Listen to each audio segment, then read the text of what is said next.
Thank you so much, everyone that's coming in. Just as people are still coming in, I'll just give a quick introduction to this evening. So my name is Russell. Welcome to this event, and it's hosted by Housmans Bookshop. So for those of you who have never been or don't know, Housmans is one of London's longest running and few remaining radical bookshops. So thank you so much for supporting this event tonight, even when we have to close the doors to the physical shop. It's really great that we can get together like this all the same.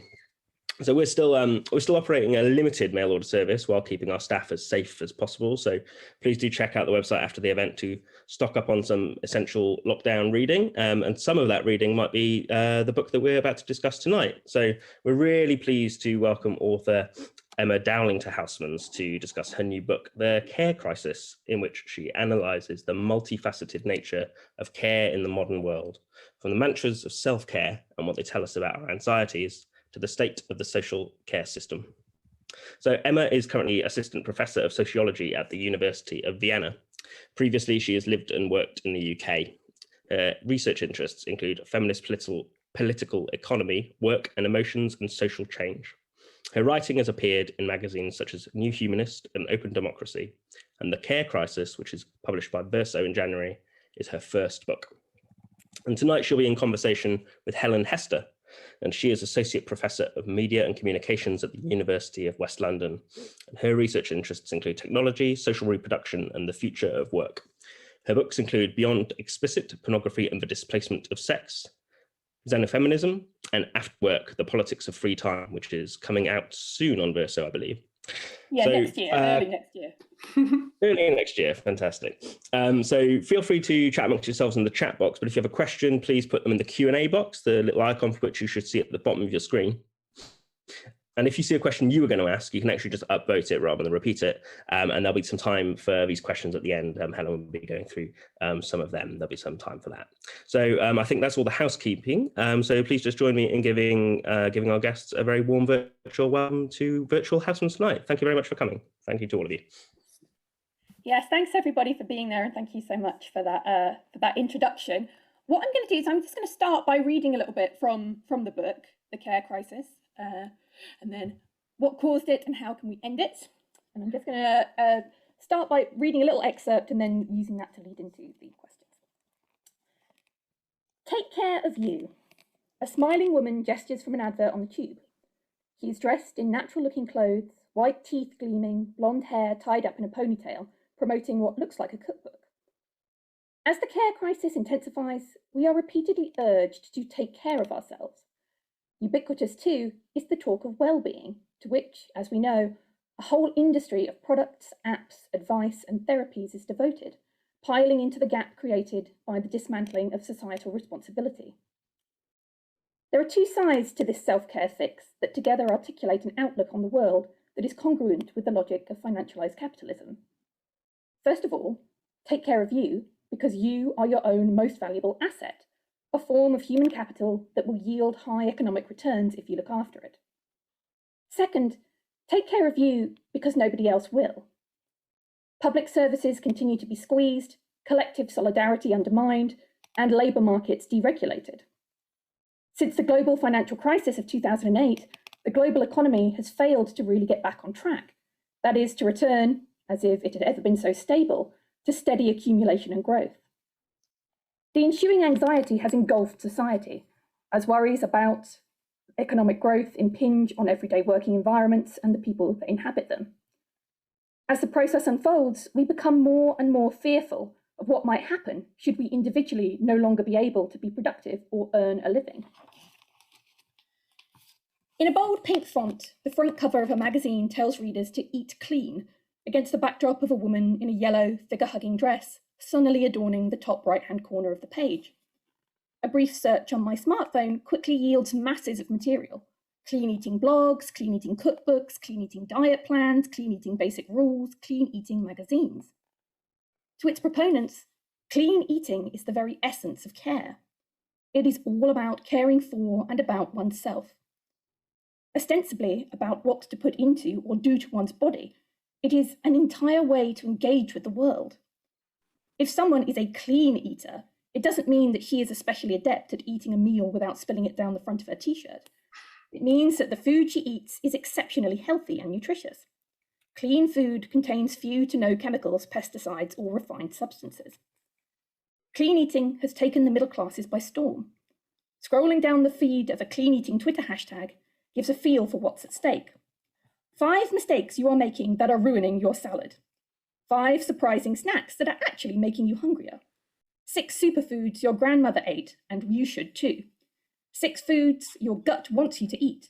6 dangerous food prep mistakes that make you sick. Endless lists of pitfalls and top tips. The matter of what and what not to put in your body has spawned a host of services, produce and products that promise to help consumers be healthy, have the energy and clarity to perform well in their jobs, lead a happy life on every front and be a better person. The language of cleanliness signals a shift from a concern solely with looking attractive, that is, with appearance, the surface value of how we represent ourselves to the outside world. The shift is towards a concern with the condition of our very being. In other words, it is not about how you are on the outside, but how you are on the inside. Moreover, being healthy does not replace looking attractive, for it is supposed to enhance your attractiveness from deeper within.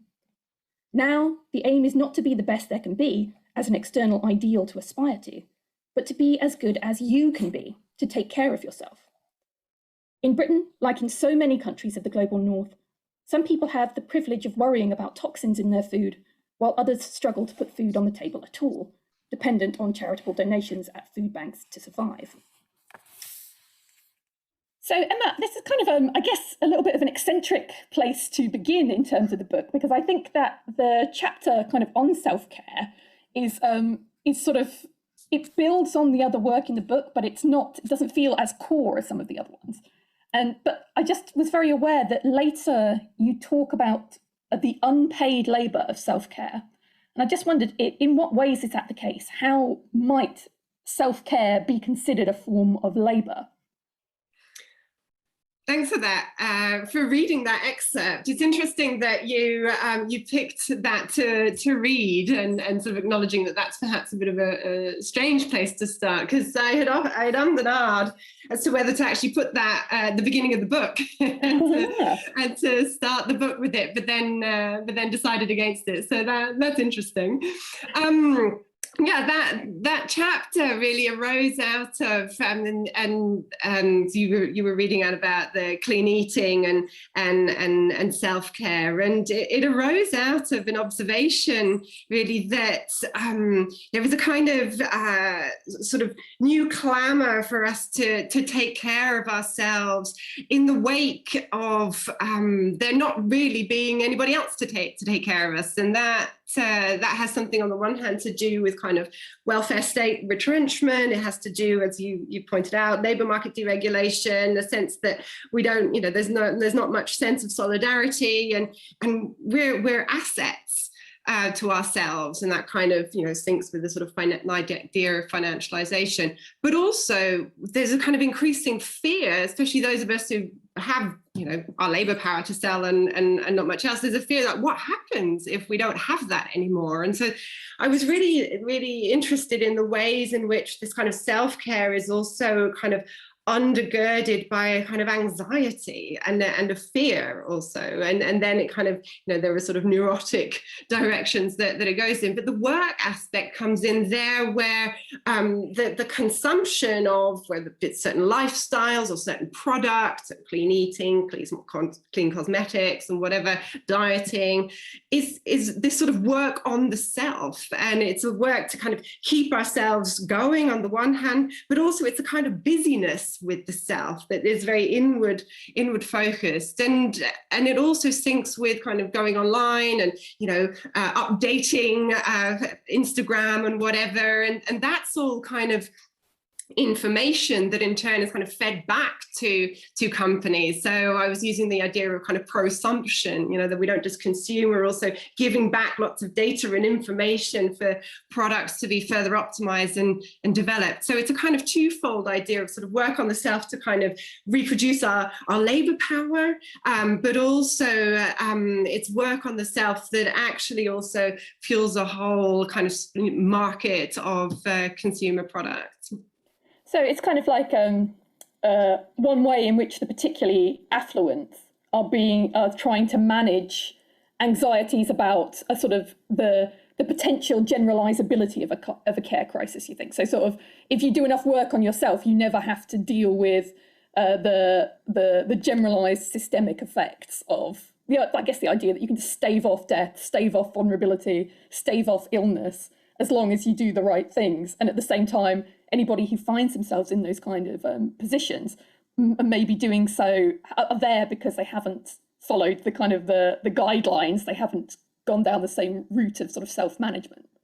Yeah, there's quite a few things actually then what you were saying. So on the one hand, it's a sort of, you're sort of busy with the self and you don't really question the kind of structural conditions that lead to this situation in the first place and the way that our economy works. But it's also a kind of busyness with the self that stops you from actually confronting perhaps the void that might open up, or the anxiety that's there underneath, and really questioning that. But then, of course, and I think that's kind of in the last point you made, it's there, isn't it, that if you're not doing all of that, and if you're not keeping yourself kind of healthy and functioning, and then you're to blame also. So there's also a way in which the kind of responsibility falls back on you if you're not keeping up and doing what you're supposed to be doing in order to maintain your productivity and also sort of be a good citizen and be healthy and all the rest of it. Yeah, I guess those ideas of individual agency and blame going hand in hand, as they do in so many other contexts. Okay, that's super interesting as well about that, it being actually at one point the start of the book, because to me it felt like a really nice way into this discussion, even though it's slightly away from, I think, what is at the core of the book. It's just a very sort of like easy way to start unlocking some of these issues. But let's go to the actual beginning, or to almost beyond the beginning, and let's talk about the title of the book, The Care Crisis. So I guess I want to discuss particularly this use of the word crisis here, and maybe explore why it is that you use crisis as a framework for the book. So I guess from my perspective, perhaps the term crisis suggests something exceptional, so something like a situation that's coming to a head or reaching a peak. And I guess as far as I understand it, the word itself was originally most commonly used in English to talk about the crisis in the course of a disease. So the kind of the turning point after which the sufferer either recovers or dies. And certainly it feels like the circumstances around care in this country are reaching something like a key point, that things can't really go on like this for much longer, that feeling that something has to give. And yet, at the same time, I recall Nancy Fraser's words in her essay, Contradictions of Capitalism and Care, in which she argues that the present strains on care have deep systemic roots in the structure of our social order. So her argument is that the present crisis of social reproduction indicates something rotten, not only in capitalism's current financialized form, but in capitalist society per se. So the situation that we find ourselves in is simply the current distinctive expression of a tendency that is in fact inherent to capitalism. So I've got a little quote from her work here. So she says, my claim is that every form of capitalist society harbours a deep-seated social reproductive crisis tendency or contradiction. On the one hand, social reproduction is a condition of possibility for sustained capital accumulation. On the other, capitalism's orientation to unlimited accumulation tends to destabilise the very processes of social reproduction on which it relies. This social reproductive contradiction of capitalism lies at the root of the so-called crisis of care. Now, I'm aware that you use the term crisis quite very sort of carefully and advisedly in the book. So you write quite early on that to speak of crisis is to ask the question, a crisis for whom? And a little later as well, you quote Kathy Weeks making, I think, a very similar point to Fraser's, namely that the competing requirements of creating surplus value and sustaining the lives and socialities upon which it depends form a political fault line through capitalist political economies. So we're kind of talking about a crisis tendency within capitalism and about a sort of permanent state of crisis. And so this is a patient that neither dies nor recovers, but is forever kind of stalled at that apparent turning point. And so with all that in mind, I wanted to ask you not only in what ways the current situation can be thought of as a crisis, but also how the framing of crisis itself can act as a kind of political tool.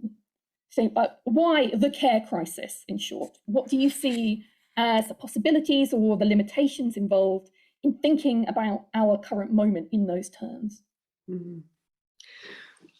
Well, thanks for bringing in Nancy Fraser and the kind of more general feminist debate on the relationship between capitalism and social reproduction and care, because I think that's a really important point, and obviously Kathy Weeks as well, and others, Silvia Federici, etc. But because I think what that kind of feminist debate has shown, or has wanted to argue, is that of course capitalism always draws on unpaid work of social reproduction, of the work that is done unpaid in the home and communities to kind of sustain our lives and reproduce them, but also of course labor power for capital and for the economy. So that's kind of a sort of basic feature of capitalism, and of course it's a contradiction in the sense that on the one hand, sort of capitalism as a system sort of requires this,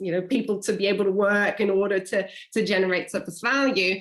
But at the same time, also kind of keeping these people alive and educated and pliable and so forth is also a cost. But that cost has to be kept as low as possible because obviously otherwise it would eat into the profits, to put it simply. So there's a real contradiction there. And I think what we see throughout the history of capitalism, and this is also something that Nancy Fraser's work points to, is that there are kind of different arrangements through which that happens. And here I come to the point about crisis. Is on the one hand, this is a kind of unstable arrangement, and it's crisis prone. But at the same time, also there have been kind of different moments in history where it has been more stable than at others. And so I think what we also see is we can also periodize kind of capitalism to say at different points there have been different kinds of more or less stable arrangements that come into crisis and then change. So it's well known that the sort of analysis of social reproduction, the feminist analysis of social reproduction, kind of emerges in that kind of post-war context of these paradigmatic figures of the housewife and the factory worker, productive in the factory or wherever, and housewife doing unpaid work to kind of stabilize that. So that's the kind of paradigmatic sort of figure. But the analytical point is, of course, the unpaid work that is drawn on in all sorts of different ways. So today we're in a quite different scenario. We're also talking here about a particular global north context. Let's not forget that. The reason I point to a care crisis in the book is that I want to show that particularly in the last 10 years or 12 years since the global financial crisis, which is the period I focus on in the book, this crisis of the sort of inability of people to access the care they need to live well, but also the incredibly difficult conditions under which people are providing both paid and unpaid care work have really, the crisis has really deepened. And so there is an urgency to it. And so that's why I wanted to use the term the care crisis. And it's also one that, of course, I didn't invent,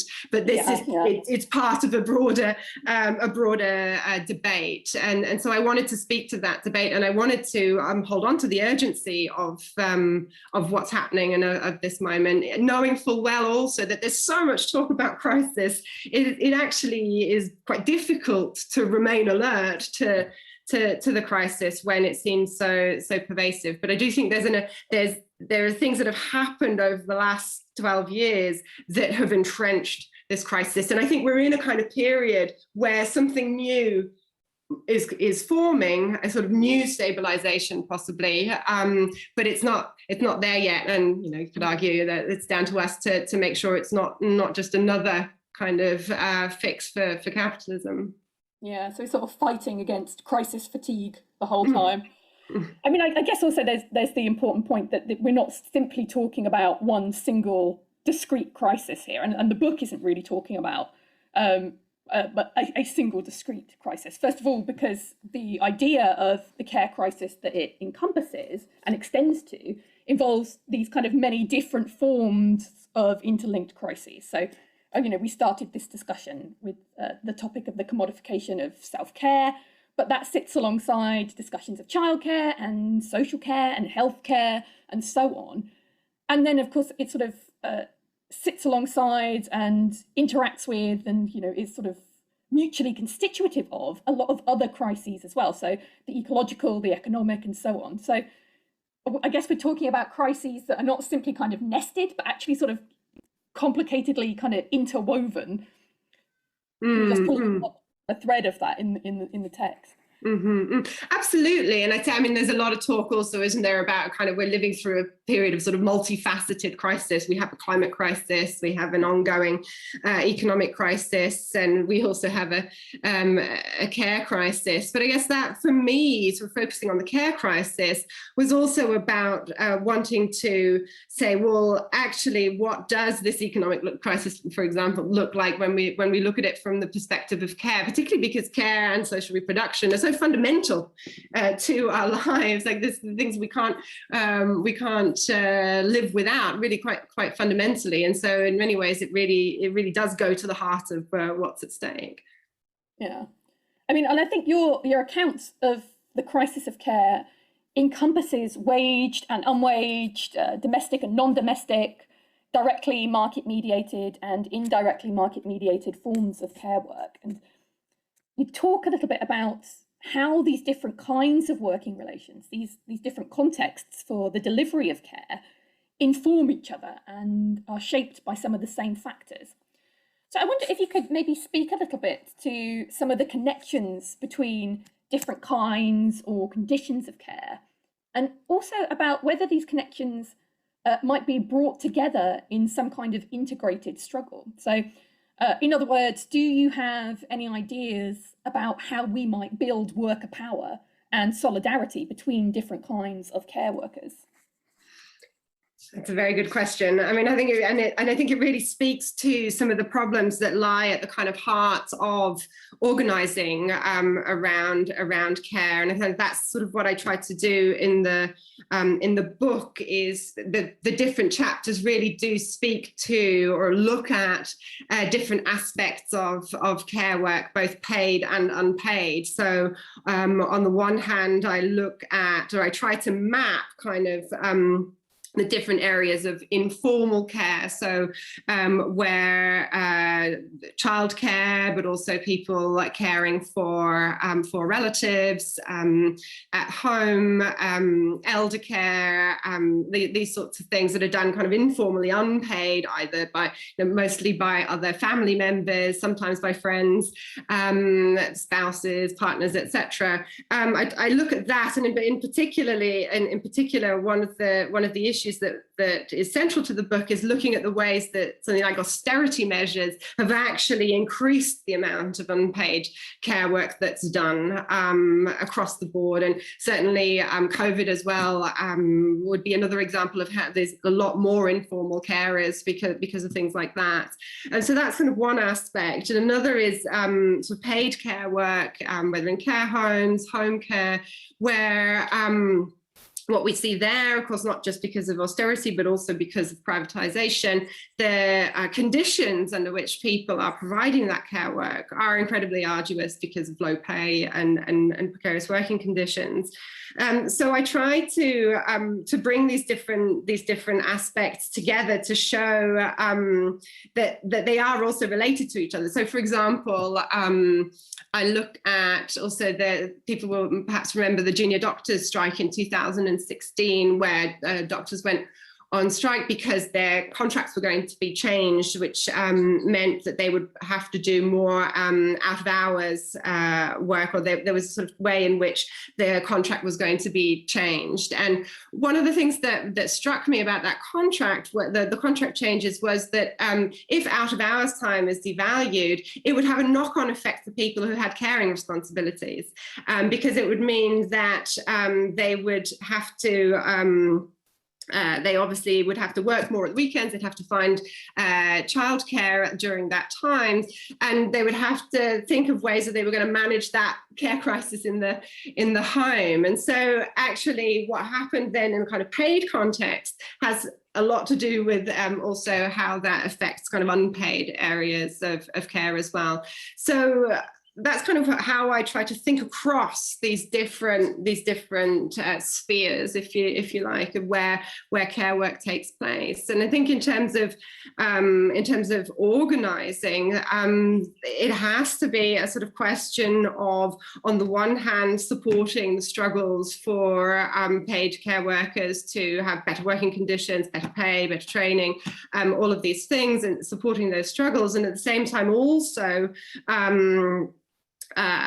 fighting for more free time from waged work, so that we actually also have more time to care for each other, and thinking also of the ways in which care is not so much just a service that one person gives to another, but that actually multiple people are also involved in caring, and that there is a kind of idea of co-production as well of care. But we need more time also from wage work to be able to do that care. So I think when we think about organising, it is thinking both these realms together. Yeah, I mean, I think that is really one of the strengths of the book, which I think is, I think it's quite a substantial achievement, because it's just it's so nice to read. Like, it's actually, you can sit down and engage with it. It's very accessible. And at the same time, you do this complicated work of spanning these different sort of realms or caring regimes, which sometimes it can be very hard to think about it in terms of the links, because you can get so focused on one particular kind. At least I find this in my own work. And so that answer really picks up on something that resonated with me as well. So the book notes that home care workers increasingly find themselves having to cut out the relational, emotional, and affective aspects of care work altogether in order to save time. And as you sort of note, those forms of support, along with many unspecialised or quote unquote unspecialised caring tasks, like sort of doing the shopping and tidying up and cleaning and that kind of thing, are instead falling to friends, relatives, and neighbours. And so, as you put it in the book, as care work is redefined as the physical provision of support and assistance, the affective, relational, and emotional dimensions of caring are increasingly relegated to unpaid realms. And we see the boundaries between what counts as work and what does not being redrawn, and it's unpaid labour that comes to kind of plug these gaps. But what I think I found quite striking about your analysis is that you emphasise that this kind of unpaid work doesn't just come from loved ones or volunteers of some kind. It is also the excess work that paid carers undertake. So you note that home carers simply cannot complete the work that they're expected to do in the time that's allotted to them. So there's often just 15-minute visits. And so they often end up going above and beyond to finish the call. So here's a quote. In effect, home care workers' compassion and sense of responsibility are enlisted in order to actually keep home care services functioning. The whole situation is dependent on the goodwill and the unpaid work of women, either as employees or as family members or friends. So I'm quite aware when I'm involved in my own work and I'm using these ideas of unpaid domestic labour, I'm typically thinking in terms of sort of intrafamilial or otherwise informal kinds of care and housework. So it's a point well taken that unpaid domestic labour is also the result of wage theft. It's the hyper exploitation of those who work for money in other people's homes as well. And so I guess, in terms of this question of solidarity and solidarity building, it sort of maybe, I guess I wonder if this expanded sense of unpaid domestic labour might be an idea around which people can rally. Is there a way that we can use this broader sense of unpaid work within the home as part of our struggle to address the care crisis, maybe? I think that the first thing to say about what you were commenting on is that this is really an observation that I have in sort of lots of different areas and that I write about in the book, is that the whole way in which, so there's a sort of mechanism at play, and I look at this mechanism in sort of different areas. So you mentioned home care, but I also look at sort of hospitals and healthcare and different areas, and what we see again and again is that there are lots of different ways in which sort of the boundaries of what counts as care work and what doesn't are constantly kind of redrawn, and in order also a lot of the time to kind of get more work out of people or devalue that work, and at the same time though, in order then to keep everything going against the odds, it's people's capacity to care and people's sense of responsibility and compassion, and care for the people that they care about, and their understanding that if they don't, then the question is what will happen to people. That gets enlisted again and again to sort of keep things going. So from social workers compensating for cuts by doing more work, or home care workers who can't fit what they need to do into a 15-minute visit, so they're spending longer time, not having travel time paid for, those sorts of things. Those are all ways in which cuts are made and work time is diminished, and what counts as actual care is kind of shrunk. But at the same time, this other, these caring capacities are nonetheless drawn on, because actually the work can't be done without those caring capacities. So that's kind of the what I try to get at there. Or for example, I look at some studies in volunteering in hospitals, where volunteers sort of come in to alleviate the kind of the staff who are under pressure by doing the sort of things to take care of people, in the sense of reading to them or bringing cups of teas and the sort of non-medical work, and yet again there's a sort of way in which this sort of unpaid work is drawn on in order to keep everything going because of the time pressures and resource pressures, etc. So that's kind of what is a kind of key analytical tool, if you like, in the book, is to look at the ways in which sort of care is defined and redefined, and bits of it are siphoned off to an unpaid time or to other workers, and often unpaid workers. So, and absolutely, I think that a kind of expanded understanding of care across the sort of paid and unpaid domains is really important, and sort of reclaiming time to care for ourselves and each other is a really important aspect of our struggles, and also if you think in terms of a sort of increasing commodification of our lives, also means we need more and more money to pay for stuff, but actually if we had more solidarity, more collective efforts to care for one another, more structures in which that could take place outside of commodified relations, then that would also strengthen not only our ability to care for one another, but also our abilities to struggle for change. Yeah, absolutely. And particularly that point about volunteering is one that I'm going to come back to as well, because I was very struck by that section of the book. But before we kind of move on to other topics, though, I guess the other sort of thing we should mention is that the other sort of constituency to think about in terms of building solidarity are the cared for. The person in receipt of care, the loved one, the client, the service user, however they're positioned. And you note at one point in the book that there's been this move away from providing social care in the form of a service in favour of giving people direct cash payments so that they can commission their own care, And you sort of note that that fundamentally changes the dynamic between carer and cared for. Do you think that change in relationship kind of undermines the possibility for solidarity? And if it does, you know, what can we do about that? How do we approach that change? That's a tricky question, isn't it? Because there, in a way, the kind of cash for care stuff. So what the reference is here is to personalised budgets, and so the ways in which people who are in receipt of care of some sort are able to then buy services, and they can hire their own care workers to do so. And in a way, this is supposed to give more autonomy because it enables people to choose who they want, and to also choose the services they might need, or they can buy equipment, or they can do whatever they need, and they can make their own decision about that. At the same time, of course, what happens is it does involve a lot more work, and also you become an employer. And there are also lots of regulations that come with that, also with becoming an employer, more than anything in terms of making sure that the workplace is, you know, that rules are followed, and that the workplace is adequate for the person who comes into your home, etc.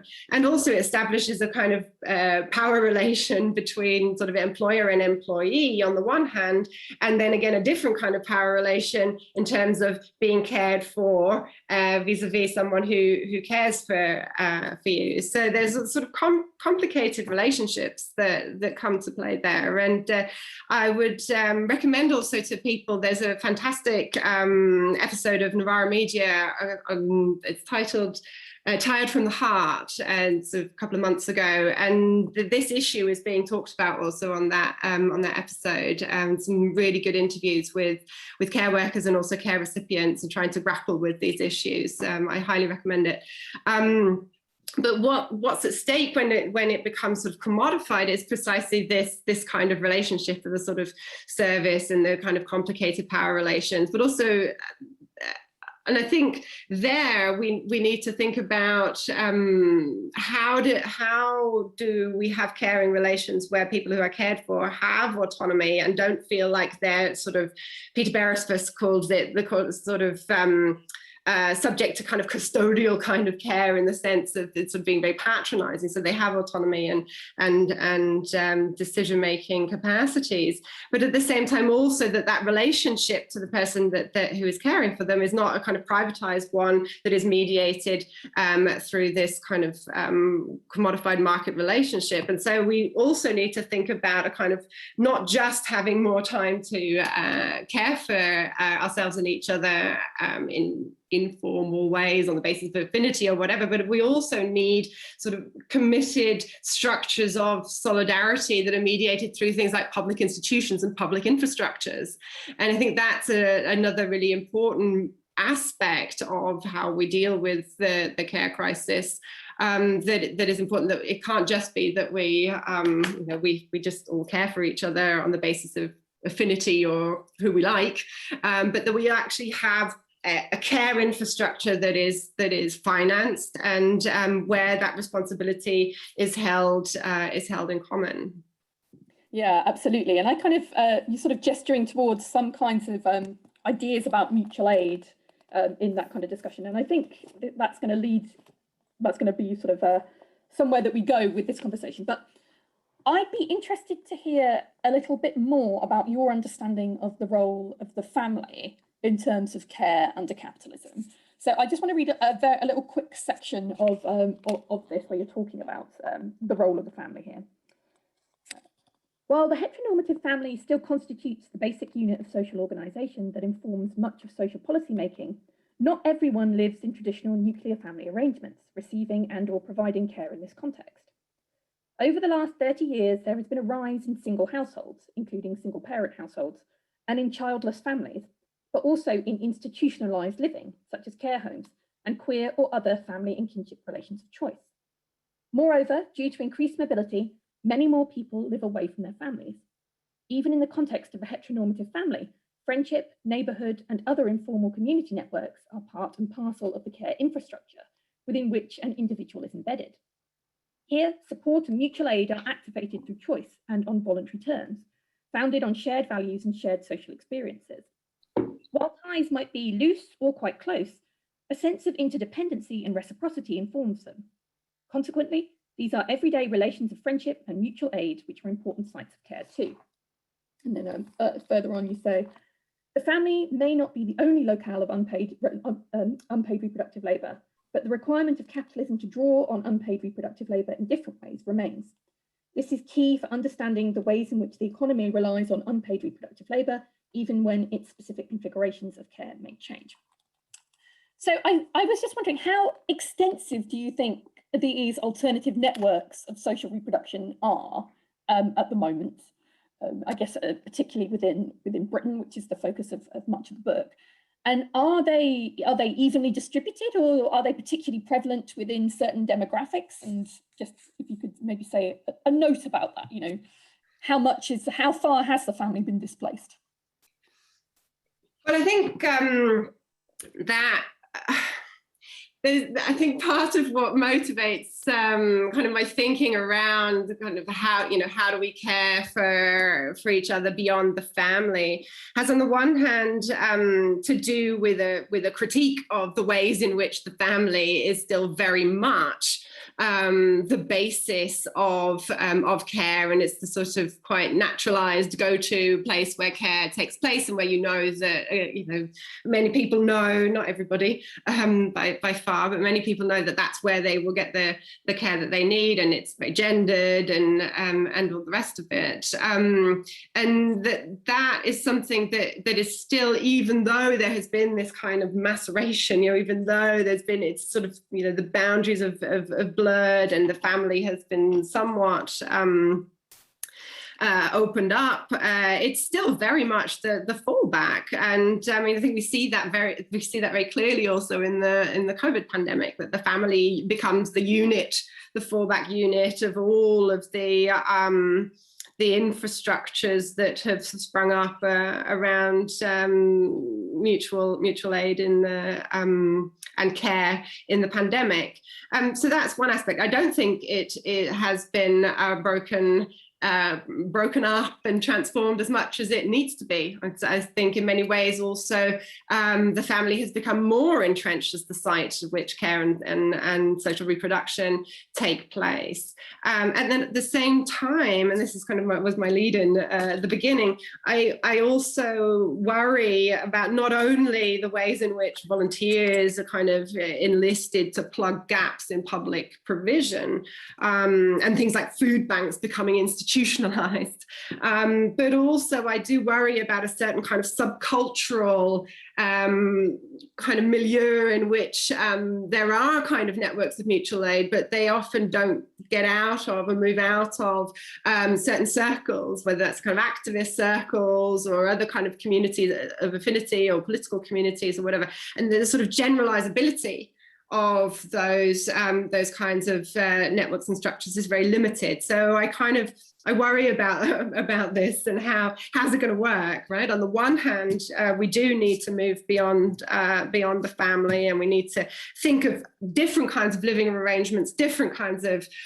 ways to care for each other, but also it can't be sort of just reliant on those people who happen to have the inclination to get together or have a kind of ideological predisposition towards that kind of way of organizing, right? We need to find ways that it can be generalized, so that people who are not part of those worlds also can feel like this is something that makes sense for them.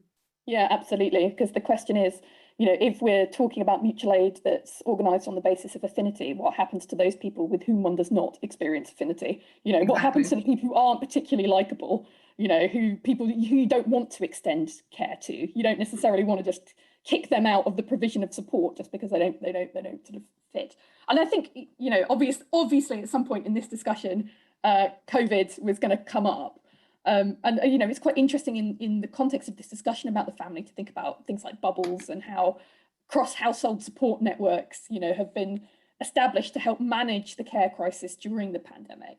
So there's this, I guess, the very need to allow specific dispensation for care and support bubbles attests to the fact that for many of us, the resources needed to take care of ourselves and needed to take care of our dependents cannot be located exclusively within the home. I mean, do you think that kind of relates to the idea of care in common, which you advocate for in your conclusion? In many ways, yeah, there is a kind of prefigurative moment to that, where that has occurred. I think in that's one aspect. In lots of instances, I think we have seen what I said already, a kind of fall back onto the family, and in many instances also women trying to manage home office, home learning, home everything all at the same time. But I do think there was definitely a kind of prefigurative moment in the kind of mutual aid. But I think the issue has to be not how do these things sort of spring up in crisis moments as kind of crisis fixes and then dissipate again afterwards when we return to quote unquote normal. But there needs to be a way of actually these kinds of networks of support becoming part of our everyday lives in more long-term ways. And that, I think that needs much more profound rethinking, because I also think that in many ways, when people organize in these kind of crisis moments for mutual aid, it is something that they are doing in that kind of context of exception. Yeah. So like, we have to think beyond that. Yeah, and I think it's also really interesting that you can see, even as sort of the idea of the support bubble, this idea that there are some people that you can be in connection with in order to meet your basic daily sort of reproductive needs. It's really interesting to see how that, at the very moment of it being articulated, this idea of the care or support bubble, you can see how it's trying to be sort of contained and domesticated as well to a certain extent. So all the language in the government guidelines around setting up support bubbles, it's like, okay, well, you can join with another household, and when you do that, they become like your household. You are all the same household now, so you live in different places, but you're still the same household. So it's this sort of this use of this language that sort of seems to kind of refamiliarize these dimensions of care by suggesting that they're somehow sort of households beyond thresholds, that you might be dealing with people who live somewhere separately from you, but in that moment they become part of your family, and it's only so the logic of the family or the household is retained, even as the impossibility of meeting care needs within that framework also becomes apparent. And I guess there are some sort of like wider questions here as well about whether the global pandemic kind of confirmed your analysis, because I guess it must have been, substantially, almost entirely written before the whole pandemic kicked off, right? Absolutely. I mean, it's kind of, it's strange with this book, because it took me a lot longer to write it than I thought it was going to. And I, as so often with these things, and I moved countries twice and jobs and all sorts. And then Brexit happened and COVID. And I mean, it feels like since I started the book, many lifetimes have passed. But when I first started writing the book and working on the book, it was really this kind of impulse to make visible, who's doing the caring, and who, and under what conditions, and where and how, and so really it was a sort of project in rendering visible. And by the time I had then finished the book, which was exactly as the pandemic broke out last year, I was handing in the final manuscript. It was then, of course, the topic of the moment, for obvious reasons. So I would say that the book was written entirely before the pandemic. There are some references that I put in as we were going to press to COVID, because for obvious reasons. But the substantial work was done beforehand. And I would argue, or I would say, that the book gives you an explanation for how and why the response to COVID in Britain was what it was, and the problems that ensued, the situation in care homes. I mean, all of the difficulties and the tragedies that ensued. How we got there in the first place. So I think I would say the book offers a backstory and explanation for the mechanisms and the politics and the economics of how we ended up in this situation. Yeah, I mean, I'm aware that we've been talking for a while now. I've got 3 more questions, but I think perhaps they are, we'll probably only get to 2, but let's see how we go, because this has very selfishly, I'm just rummaging through your brain for interesting ideas. I hope some of them are yielded so far. Oh yeah, no, it's been fascinating. I guess just to return to the issue of sort of informal networks of unpaid care provision, sort of across and beyond the family, I was very struck by your discussion in the book of, as we've talked about, these limits of volunteering as a solution to the care crisis. And so you point to an intensification of interest in the voluntary community and social enterprise sector on the part of the state. And you acknowledge that the appeal of this kind of work is that it sort of becomes a means of engaging in personally rewarding activity. It allows people to give something back, and it also becomes a kind of means via which to connect with others. But you also write that, quote, volunteering does not take place in a vacuum, but in context.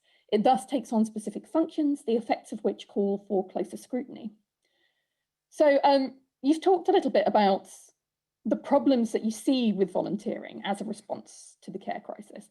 I just wonder, can one retain what is politically radical in the idea of mutual aid? So a cooperation beyond the state, autonomous organising, working together not just for survival, but for collective flourishing, while avoiding falling into a sort of big society model which represents an abdication of state responsibility and simply pushes these burdens of social reproduction onto individuals and communities without providing suitable support.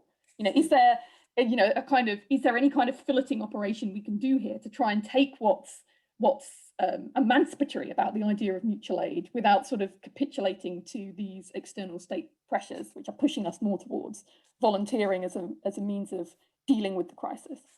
Yes, absolutely. I would absolutely want to hold on to that because I think it's important. I think the question for me is on whose terms are we engaging in these activities, and so that it becomes a key question. So, and that also, of course, has an effect on how we organise, but also how we organise in a context of, say, demanding a shorter working week. At same pay, demanding that more collective resources are spent on the care sector, that also delinking some of the ways in which volunteering, say, happens in the context of young people having to become employable for the labour market through doing loads of internships.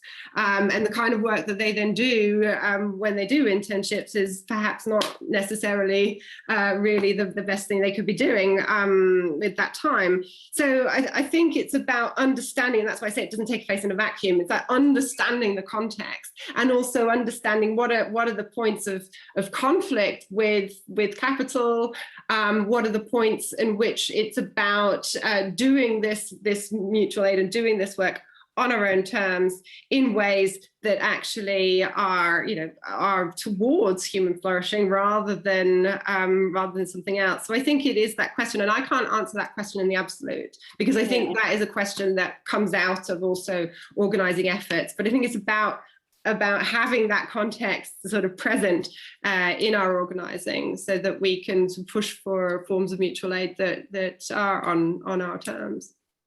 Yeah, I mean, just to return to some of the issues that came up earlier around sort of the recoding of activities. You talk a little bit about how the division of labour between paid staff and volunteers has a lot to do with what's considered to constitute expertise and skill. So, you use the example of hospital volunteers providing comfort and company and sort of facilitating things like health, self-help and peer support. And, I guess if the care work of managing, maintaining and using information and biotechnologies is sort of the high-tech end of care. And, the work of physical assistance, the washing people, the lifting them, the changing dressings and so on, is the high-touch form of care. Then the kind of work that you're referring to as being taken on more and more by volunteers is kind of the high-talk form. It's this affective or relational form of care. And we're talking about the kinds of sort of social interaction or other directedness that still shape much of our understanding of what constitutes good care, I think.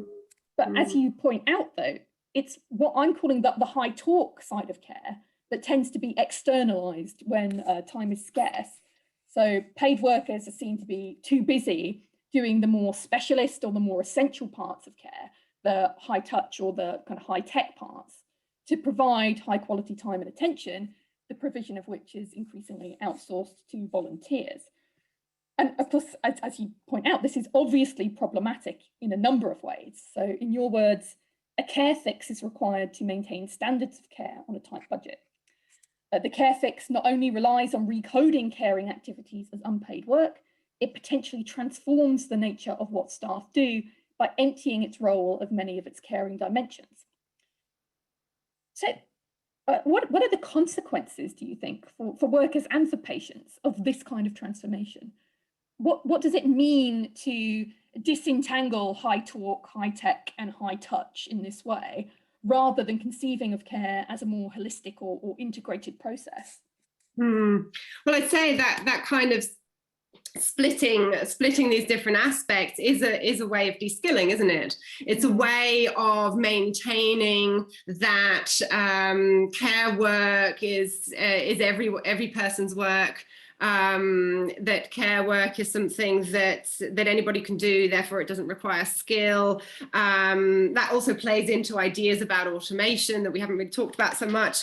But the sort of, that care, it can be reduced to the sort of routinizable, standardized tasks of just of the physical, whereas actually it's a much more complex and highly skilled in many ways activity. So I think that way of kind of siphoning off these different aspects plays into those very common ideas about what care is that then again sync with this idea that it doesn't have very much value. And so I think actually reintegrating those different aspects of care would also be an important vision for what care can look like in the future, in a way that is on our terms, in a way that actually respects what it takes to care and values it as something that encompasses all of these different aspects, rather than siphoning off bits of it. Yeah, I think there are quite important implications for workers as well here, right? Because it kind of seems that the kinds of activities that quite often potentially make care roles fulfilling, and the kind of things that may attract people to these roles in the first place, are the kind of things that are also being recoded as not being work at all. So it seems that maybe there's a potential risk in terms of job satisfaction. If these rewarding elements of the work, this is what attracts the volunteers in the first place, right? The idea that you're doing something rewarding and satisfying. But surely that's also crucial to the engagement of those who are employed to care, particularly given that there is often so little in terms of financial reward that's attached to caring roles.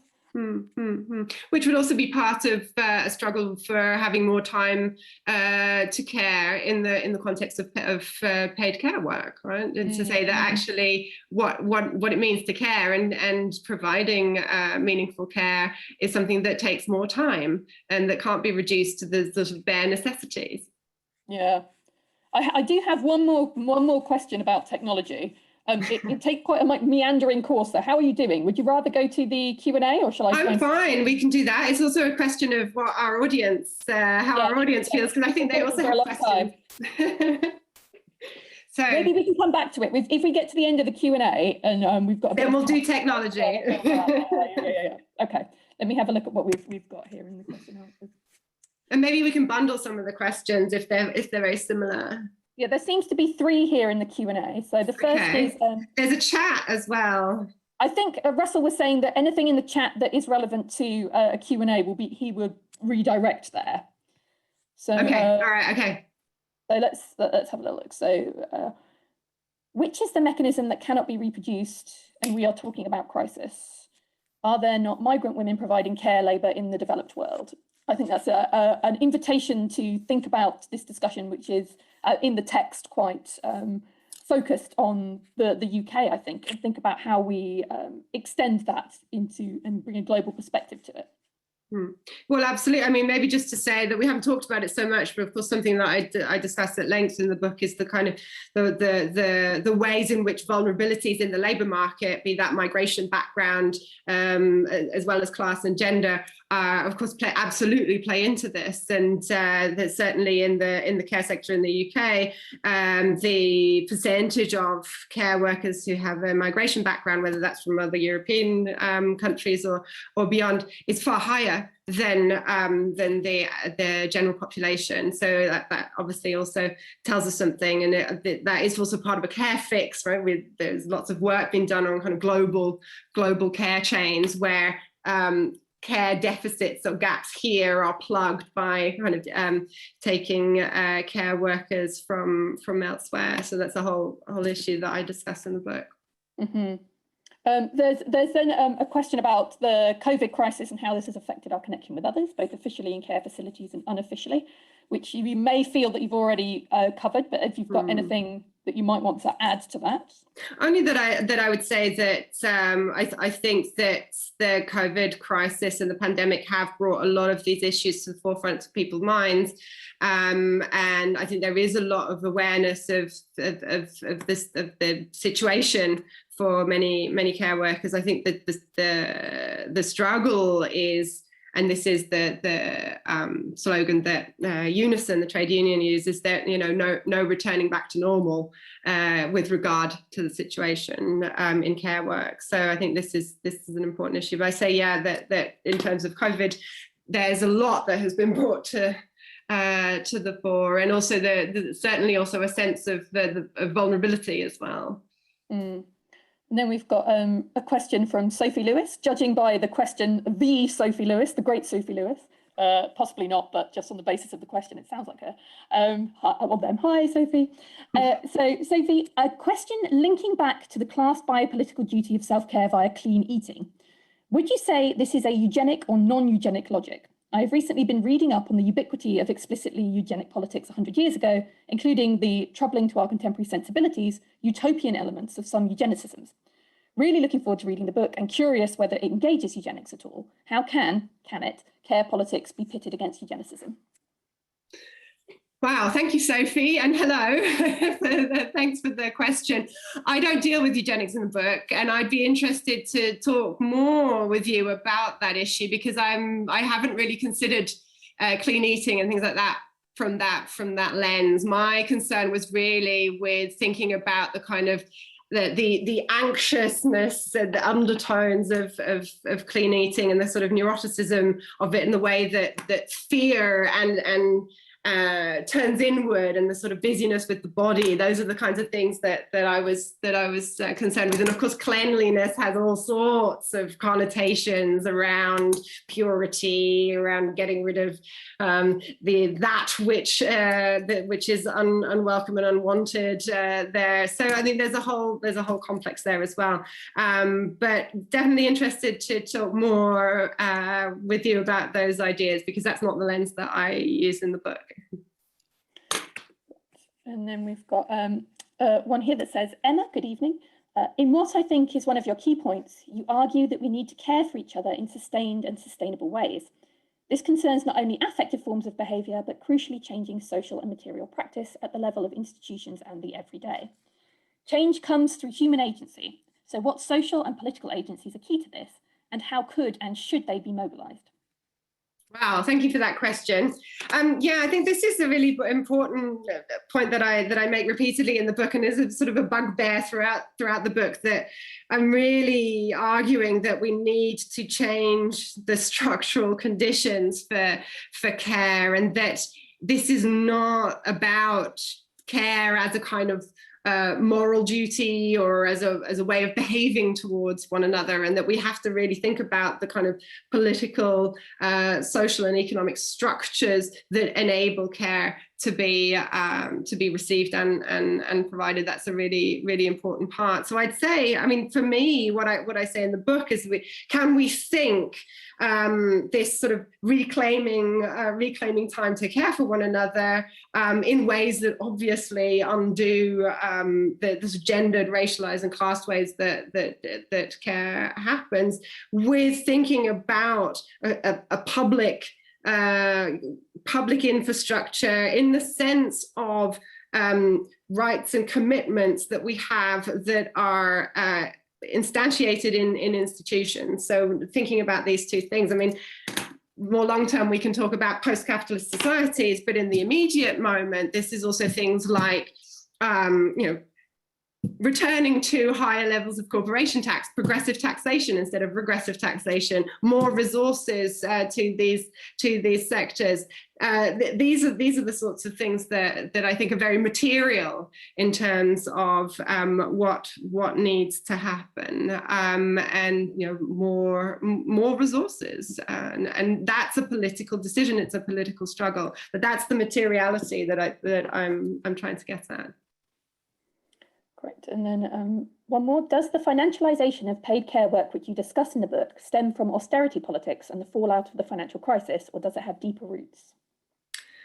Well, I would say that, I mean, financialisation is obviously older than the financial crisis per se, because obviously the crisis of 2008 is a crisis of financialisation. But the financialisation of care that I discuss in the book, there are different aspects. So on the one hand, I talk about, and here drawing on the work of lots of other fantastic scholars and activists on the financialisation of care homes in particular. And here I am also referring to processes that started long before the global financial crisis. So the privatisation of care, the care sector that happens already in the 80s and 90s, in the way that corporate providers and private equity enter the sector and begin these processes of financialization. That's a lot older. And in many ways, that what happens after the global financial crisis with austerity poses a problem for these business models, because these business models are, of course, also orientated and rely on the revenue streams from public money, right? It's a form of wealth extraction from public money, and that comes into crisis where austerity is actually reducing that revenue stream. So actually, in many ways, the financial crisis and austerity that ensues pose a problem for that business model, even though it doesn't go away, and it's still very rampant, and it will probably grow if we don't do something about it. But the other aspect that I talk about in the book are things like impact investing and social impact bonds, and these sort of new kind of public-private partnerships around solving social problems using private finance, and the new kind of financial instruments that are used to do that. And this is in a very experimental phase. But there, I would argue that austerity becomes an opportunity for these kinds of experiments with new ways of financing projects to solve social problems like homelessness and aspects of the care crisis. And it's an opportunity because the governments don't have as much cash, and they're looking for ways to get that cash, and so this is a sort of opportunity for these instruments to be implemented. So there's a kind of opportunism, I'd say, with austerity, because austerity creates a kind of a vacuum in which these kinds of mechanisms can enter. Brilliant. Okay, so there's I can see that I think there are more questions in the chat, but I'm finding it a little bit difficult to navigate that at the same time as listening to your fantastic answers. So maybe what I'll ask is if I know Russell is stewarding, so maybe he could do some marshalling over to the Q&A section, which is easier for me to navigate whilst listening to you, and maybe I can sneak in my final questions. And so we are coming to the point where we are starting to sum up. So if members of the audience do have any further questions, and you can whack them into the Q&A, and we'll get to those after this question. So it's your chance to ask Emma. So I mean, I think I do really want to get to the issue of technologies. In this I would be surprised, Helen, if you didn't. Yeah, right, yeah, okay. It's kind of, my jam a little bit. So you've got some really interesting material in the book about technologies of care, which you divide into ICTs and assistive technologies. And, again, you argue that many of these technologies are playing into the recoding of care and changing the very character of the labour processes into which they're being integrated. And at one point, the conversation starts drifting towards social robots, which I found very interesting, which are sort of used to augment some of the more affective or relational elements of care. So things like comfort and interaction and education and so on. So I just want to read a quick paragraph from the relevant chapter here. So Emma writes, such technological developments throw up questions about the meaning of care. When a machine takes on a task, it does not simply do the same thing a human did beforehand. The task is transformed in the process. The idea that robots could replace care workers relies on a conception of care encapsulating in the reductionist notion of actual care, as if actual care were merely assistance with basic physical tasks. Indeed, attempts to rationalise care work and raise productivity give that exact impression. The activity of caring is broken down into repetitive and standardised tasks, which care workers perform at ever more breakneck speeds, leaving little time for the relational, affective, and emotional dimensions of care. So that's the end of that quote. I think that paragraph is kind of an interesting one to bring in towards the end of our discussion, because it incorporates so many of the ideas that we've touched upon today. The recoding of care tasks, the conflicted status of high torque activities, and so on. And it's also suggestive of what I think is a particularly telling inversion. So social robots, as you note, are taking on some crucial aspects of social reproduction, sort of interaction and play and companionship and so on. And these activities make up that portion of reproductive labour, which for many of us edges closest to the realm of autonomous activity. The kind of high torque work that paid care workers are sometimes loath to sacrifice due to time pressures.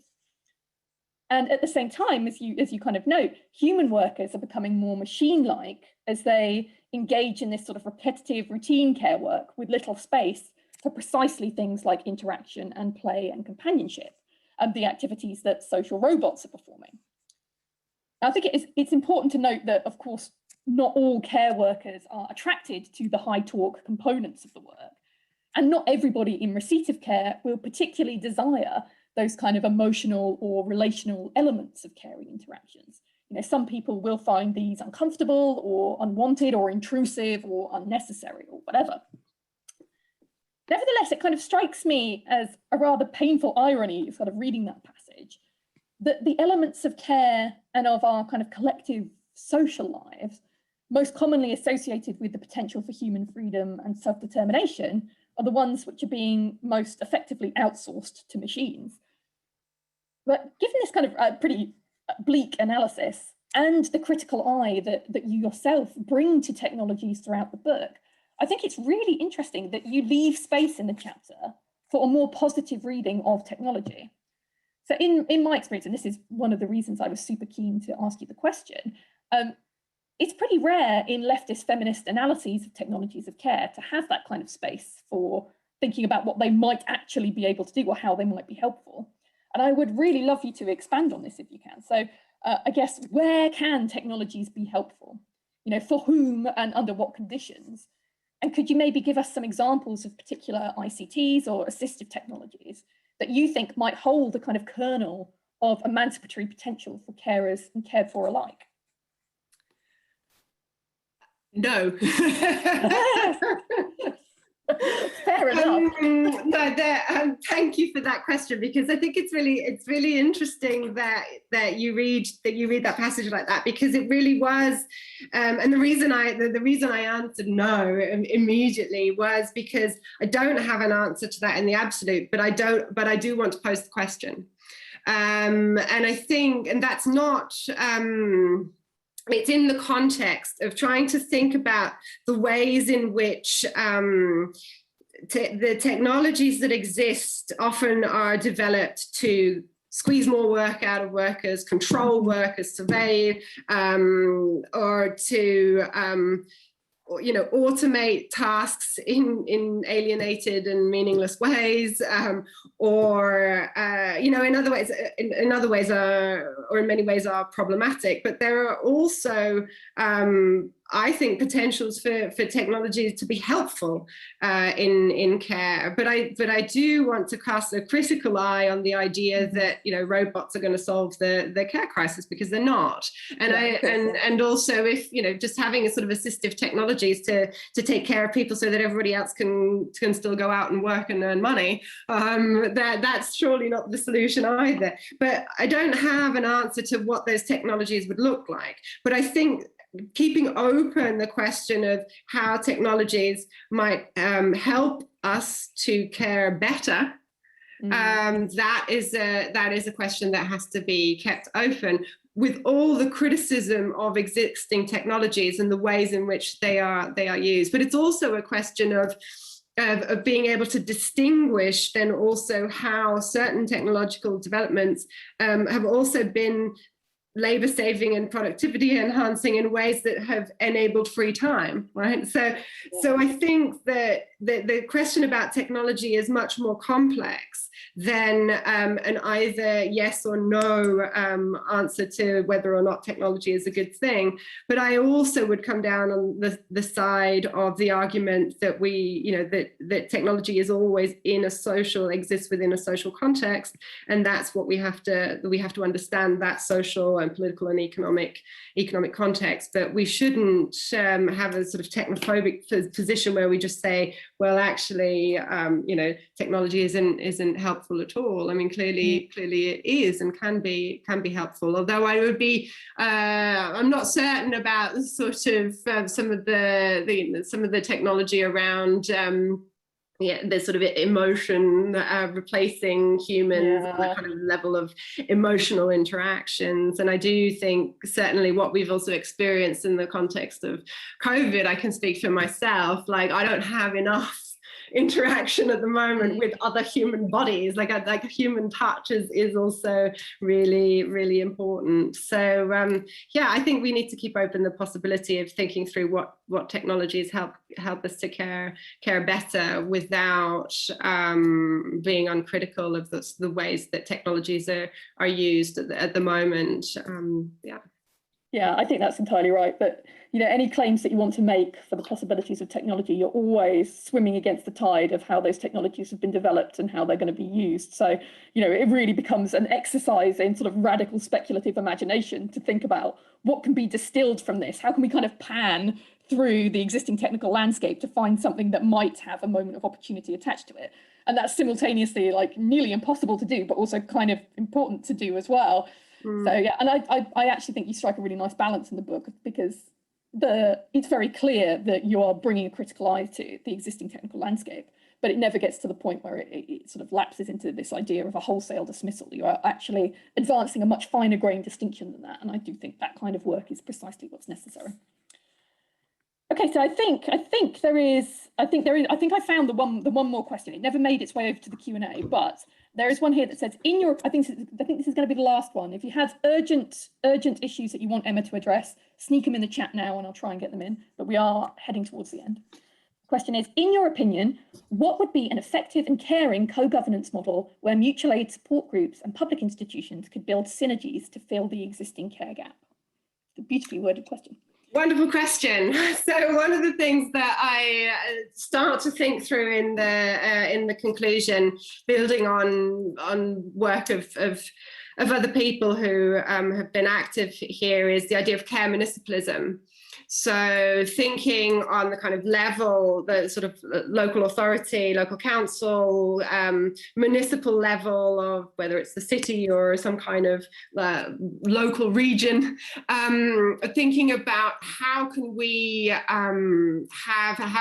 develop care infrastructures which on the one hand uphold certain levels of standards and also are funded by public institutions, and at the same time kind of bring in aspects of, bring in communities that have a kind of commitment to democratic participatory processes, thinking about kind of new models like things like community nursing, that, for example, Buurtzorg in the Netherlands is one that gets quoted a lot because it's a very interesting and successful model.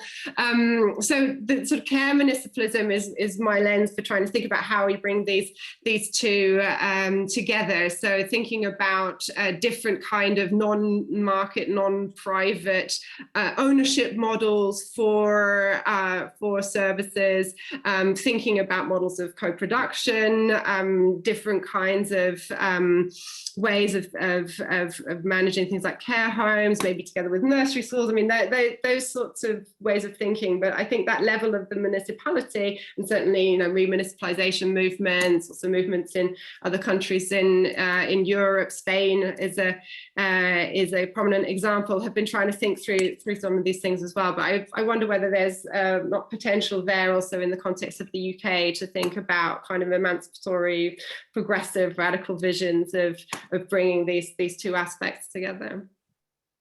Brilliant. Okay, so any last minute questions? Speak now, or etc. etc. I think we are drawing towards the end of our evening. I would like to say thank you very much, Emma, for letting me rummage through your brain. I know it's exhausting. It's like a Viva or something up in here. I really appreciate you letting me ask you all these questions, and I really hope that the audience has enjoyed it as much as I have, because it's been a real pleasure talking to you, and it was a real pleasure reading the book. Mother's Day is coming up. Speaking as a mother, we're at the sharp end of the care crisis, along with many others. So it's a great book for mothers and others and other mothers. So on that note, I guess we will say our goodbyes. Thank you so much.